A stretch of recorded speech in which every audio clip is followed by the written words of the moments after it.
Bonjour à tous et à toutes et bienvenue pour une nouvelle vidéo Ask Léo sur la chaîne YouTube Inspire Potential. Si vous ne l'êtes pas encore, je vous invite à vous abonner à la chaîne et à partager les nombreuses vidéos de cette chaîne avec vos amis et votre famille car il y a des contenus fort intéressants. Alors aujourd'hui, je réponds à 5 questions qui m'ont été posées pour continuer dans cette démarche de l'été des Ask Léo. La première, une question sur la routine du matin. Alors, routine du matin. Quel est le meilleur moment si je fais du jeûne intermittent pour m'entraîner et pour faire de l'exercice physique?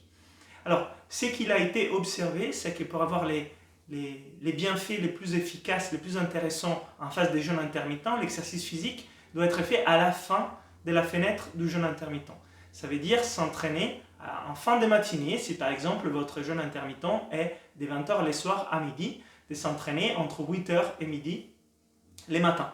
Donc ça, c'est ce que j'ai fait aussi depuis longtemps, parce que je ne mange pas les matins et ma fenêtre des jeûnes intermittents est la nuit et les matins. Et si vous faites un autre type de fenêtre, il faut adapter cela. Donc en tout cas, ce que vous pouvez garder en tête, c'est que le maximum des bienfaits sur votre entraînement physique et sur l'hormone de croissance, et donc la prise de masse musculaire et la perte de graisse, est en fin du jeûne intermittent. Donc c'est le moment où c'est intéressant de s'entraîner et de faire de l'exercice physique. Deuxième question sur la routine du matin. Alors, c'était par rapport à faire du sport et la méthode Wim Hof, quel ordre il faut suivre, quel protocole. Alors, je vous partage ma façon de faire et après je vous dis des variantes. Moi, ce que j'aime bien faire, c'est de me préparer avec la respiration avant, c'est la première chose que j'ai fait. Ensuite, faire du sport et à la fin, faire une douche froide et travailler avec les froids. Alors bien sûr, je ne fais pas ça tout le temps, des fois j'échange aussi, j'aime bien des fois changer l'ordre en fonction de là où je suis, si je travaille en course, si je travaille en yoga, si je travaille en nature ou en intérieur, bien sûr j'échange. Mais disons, la méthode Wim Hof peut être utilisée comme un protocole pour se préparer au sport, dans ces cas-là il faut le faire plutôt avant, ou comme un protocole ou méthode pour récupérer de façon plus rapide. Dans ces cas-là, c'est plutôt intéressant de les faire après les sports. Donc, soit vous faites la respiration pour oxygéner votre sang, vous préparer au niveau mental et physique, vous donner de l'énergie avant la séance sportive pour donner les maximums pendant le sport, et à la fin, par exemple, vous faites une douche froide pour récupérer. Soit vous avez fait votre séance sportive et pour récupérer encore plus, vous faites la respiration à la fin pour redescendre rapidement dans un équilibre du système nerveux autonome, aller en parasympathique et accélérer la récupération. Et les froids aussi après pour bien sûr réduire l'inflammation, augmenter les mitochondries. Mais vous pouvez aussi des fois, par exemple, faire les froids avant pour vous booster, vous donner de l'énergie mentale, enlever du stress. Et ça peut être avant en compétition, par exemple. Donc, c'est à vous d'ajuster cela. Moi, j'ai essayé plusieurs choses et c'est vrai que des fois, je préfère faire aussi une douche froide avant la séance pour gérer les stress, pour gérer mon mental. Mais généralement, je fais du sport et à la fin, je fais du froid et avant, je fais la respi. Donc voilà, c'est des idées et des pistes. Essayez aussi de voir en fonction du type de sport et là où vous voulez voir mettre l'accent, comment ça peut vous aider. Est-ce que vous voulez optimiser l'entraînement? Est-ce que vous voulez optimiser la récupération?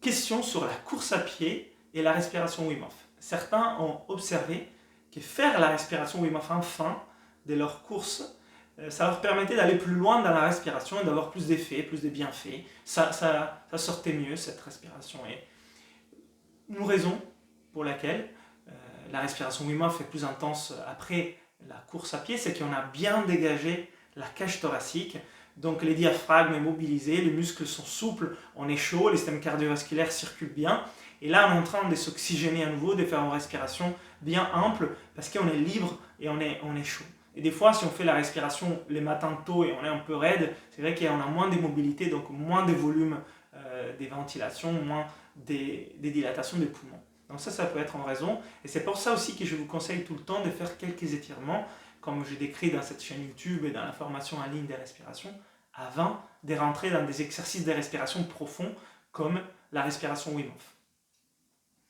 Une autre question, c'était sur comment renforcer mes abdos et comment les faire avec la méthode Wim Hof. Et donc, je vous partage un protocole, 2 protocoles qui fait Wim Hof, qui sont très costauds, mais qui sont très efficaces aussi pour travailler avec les froids. Et un, c'est la planche, et l'autre, c'est l'exercice du ciseau. Alors, Wim Hof, il fait ça. Il s'est entraîné depuis un peu de temps. Il fait 5 minutes de planche. C'est quand même un bon exercice. Ça demande aussi de l'engagement, de la force mentale, de la concentration, de la persévérance. Et en même temps, ça demande de bien respirer, de travailler la respiration. Et il fait aussi 5 minutes d'exercice des ciseaux. Alors là aussi, ça entraîne bien tous les abdos, les contrôles des muscles, la position cambrée au sol. Et c'est aussi un exercice très costaud. Et bien sûr, vous n'êtes pas obligé de commencer avec 5 minutes, vous pouvez commencer avec moins en fonction de votre niveau ou faire plus. Mais voilà 2 exercices très très efficaces pour travailler les abdos, aussi un lien avec l'effort parce que quand on travaille sur les tissus autour des abdos, comme les muscles intercostaux, on produit de la chaleur par l'activation de ces muscles. Donc ça c'est intéressant pour se réchauffer, un lien et en synergie avec la graisse brûle, c'est notre principe. Question sur la progression avec le froid. Alors, quelqu'un me demande, ça fait longtemps que je pratique avec les douches froides, c'est quoi la prochaine étape? Alors, il faut toujours respecter les protocoles de préparation, comme j'ai décrit dans une autre vidéo de cette chaîne YouTube, les 3 étapes pour la préparation avec le froid. Mais une fois qu'on est habitué à faire des douches froides, on peut aller plus loin et faire clairement un bain froid. Pas forcément un bain glacé. Donc par exemple, c'est l'été, vous allez en montagne, il y a un lac froid, il y a une cascade froide, et l'eau est peut-être entre 5 et 10 degrés, ça peut être votre prochain exercice, votre prochain défi.